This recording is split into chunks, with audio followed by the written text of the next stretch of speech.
केंद्र सरकारनं कांदा खरेदीच्या दरात मोठी वाढ करत शेतकऱ्यांना दिलासा दिलाय। मात्र यामध्ये कांदा उत्पादक शेतकऱ्यांचा काहीच फायदा होणार नाही।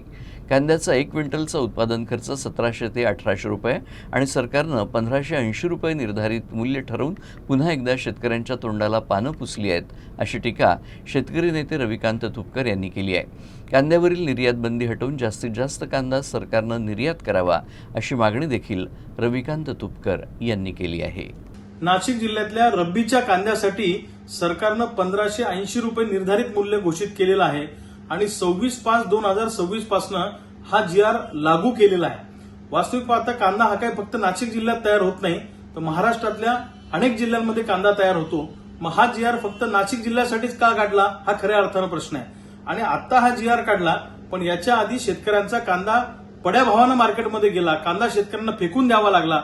बराचसा कांदा आता शेतकऱ्यांच्या हातातून गेलेला आहे आणि हा उशिरा GR सरकारने काढलेला आहे। कांद्याचं 1 क्विंटलचा उत्पादन खर्च हा जवळपास 1700 ते 1800 रुपये आहे।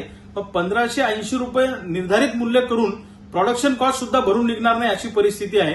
मुळामध्ये कांदा उत्पादकांना दिलासा द्यायचा नाही, फक्त आम्ही दिलासा देतो अशा पद्धतीचा आविर्भाव सरकार त्या ठिकाणी आणत आहे आणि कांदा उत्पादकांचा रोष शांत करण्यासाठी सरकारने हे परिपत्रक काढलेलं आहे।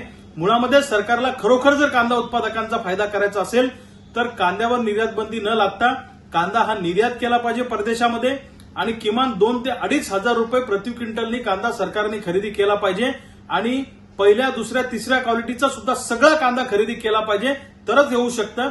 सरकार जेव्हा खरेदीमध्ये उतरतं तेव्हा विशिष्टच कांदा आम्ही खरेदी करू आणि एवढ्याच लिमिटपर्यंत कांदा आम्ही खरेदी करू, असं सरकार सातत्यानं सांगतं। त्यामुळे सरकारच्या या कांदा खरेदीमुळे शेतकऱ्यांना दिलासा मिळत नाही आणि सरकारने आता जो काही 1580 रुपयाचा GR काढला, यामुळे शेतकऱ्यांना काही फायदा होणार नाही। शेतकऱ्यांच्या तोंडाला पुन्हा एकदा सरकारने पाने पुसलेली आहे।